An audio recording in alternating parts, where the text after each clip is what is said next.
You know, the latest is Social Security has been an abomination as far as the loss of money to identity theft. And then when they try and solve the problem, like doing something called the Death Master File, so that the various institutions that would be paying monies can see who is dead, that file was used for years by identity thieves to steal the identities of dead people. The comments of Stephen J.J. Weissman on this program earlier today, calling Social Security an identity theft abomination, with some shocking information that has been released by our own Social Security Administration. Yeah, the SSA released an audit report last week revealing that approximately 6.5 million number holders in the U.S. are 112 years old or older without a death entry, making it the latest Social Security fraud to be revealed by the Social Security Administration. Look, we know people are living longer, Yeah. but to have that many, Going into the 112 or Civil more, War might be a little yeah, it too might be a long. little rough. The problem is this, and the question, how did people evade the government for so long? What can we do about it? Here to discuss Social Security, we're pleased to have on the anchor desk Nancy Altman, the co-director of Social Security Works. Now, Nancy, during the break, you say your group makes the case that Social Security is working and can keep working and can expand, even with identity theft like we're hearing about there? Social Security is extremely efficient. It spends less than a penny of every dollar collected on administration. And though the numbers sound large, 6 million people, every single worker, about 150 million, are insured against loss of wages in the event of disability, death, or old age. And just one more thing about that 112-year-old. Social Security is the largest children's program. It provides survivors benefits. A 112-year-old may have a 60-year-old or an 80-year-old child who is receiving Social Security as a result of disability. We're not necessarily disputing that, but it is alarming when you hear that 6.5 million to our audience at home. How is this able to happen and continue to happen?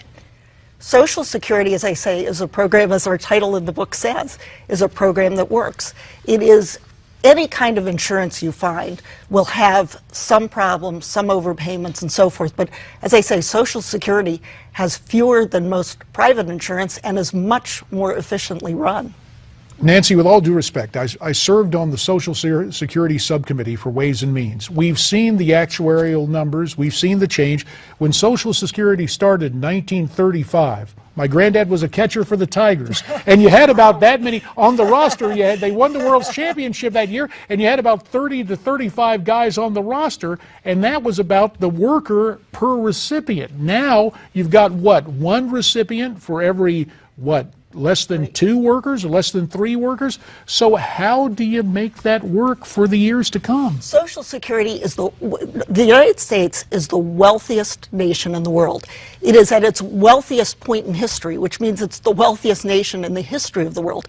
It's much wealthier than it was in 1935 when it was enacted, and 39 when it was expanded, 1956 when disability was added.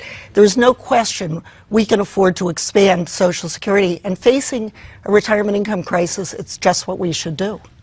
Can you elaborate what you mean by that, though? We got about a minute here. We're going to continue the discussion, but very briefly, how do you expand Social Security with the challenges we confront? Well, at the very little, we should increase the benefits. The benefits are modest by virtually any standard.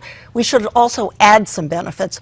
We are the only country in the world that doesn't have paid parental leave, paid sick leave. Those fit perfectly within the concept of Social Security. Now I'm going to ask you, and when we come back, how we can afford to actually do that. Well, one of the great things, we're glad you're here, Nancy, because it does inspire a very thoughtful discussion that we want to continue, because certainly the notion of expanding this with the change we are seeing demographically, the money's got to come from somewhere. It doesn't come from trees. We already pay a significant Social Security tax. So the task is, do people pay more in taxes? We're going to talk about that, the future of Social Security, and what's at stake as we continue with our guest, Nancy Altman. There's more ahead. Stay with us. Welcome back to America's Forum. J.D. Hayworth with Miranda Kahn and with Nancy Altman, the co-director of Social Security Works. And ladies, we see this headline from the Daily Signal, thousands of illegal immigrants likely to get Social Security thanks to Obama's immigration executive actions. Nancy, that's supposed to start in 2017. Does that not also add to the drain and the cost? And what's at stake for Social Security? Actually, it works just the opposite. The actuaries of the Social Security Administration have shown that the immigration bill will actually help Social Security's financing because immigrants tend to be younger, they tend to have larger families, so you have more people paying in, fewer drawing out. But if we take a look at that, Nancy, demographically, if they start taking funds as early as 2017, and you have people who may be slow to pay into Social Security, again, isn't there a lag in the funding? Well, by law, excuse me, no one can receive Social Security if they're illegal. Well, now that's correct, but the amnesty that has taken place under the Deferred Action Plan, that is amnesty. If we move forward, whether it is executive or from the Congress, there are more recipients. And while I appreciate what you're telling us about in the workforce, there will be, quote, more contributors. Can the contributions begin to match up with the amount of funds that are going to be taken from the system? Social Security is an earned benefit, so you cannot collect unless you've paid in for 40 quarters. So no one will be getting benefits on the day if they haven't worked legally. So if I understand you correctly, you're saying people that have been here for years, you're saying if they haven't been paying into it, they're not going to all of a sudden receive benefits. Exactly. Right. So how many, you're saying 4, if I heard correctly, how many pay periods or how long would you have to have been paying into Social Security? 40 quarters to be fully insured. Okay. About 10 years. But we also have agreements with several governments where there is a type of matching. And indeed, one of the loggerheads I had with President Bush when I served on the committee was to try and set up a matching agreement with Mexico, knowing full well that the bulk of illegals were coming in from that nation, to where we were taking Social Security dollars and essentially pledging them to non-citizens. Now, whether they change, we can change the names of people. We can say that Social Security exists in law, but is the math there to sustain these people? I'm so glad you asked that. When we went into break, you talked about the affordability of Social Security. It is extremely affordable. At its most expensive, it will cost about 6% of our gross domestic product. That's all the wealth we have. 6%, that's when every baby boomer has retired. That's about half of what Germany pays, France pays, many other countries pay for their counterpart programs. The question isn't one of math, it's one of what the American people want. And again, to get there, if the American people want it, it means more in terms of Social Security tax, which would mean what? Well, contributions, which is a tax for workers, which means stretching that out, adding to that. And the other concern is, what about private accounts? We've heard that some in Congress and some in this administration want to start to tax private 401ks and IRAs to fund government.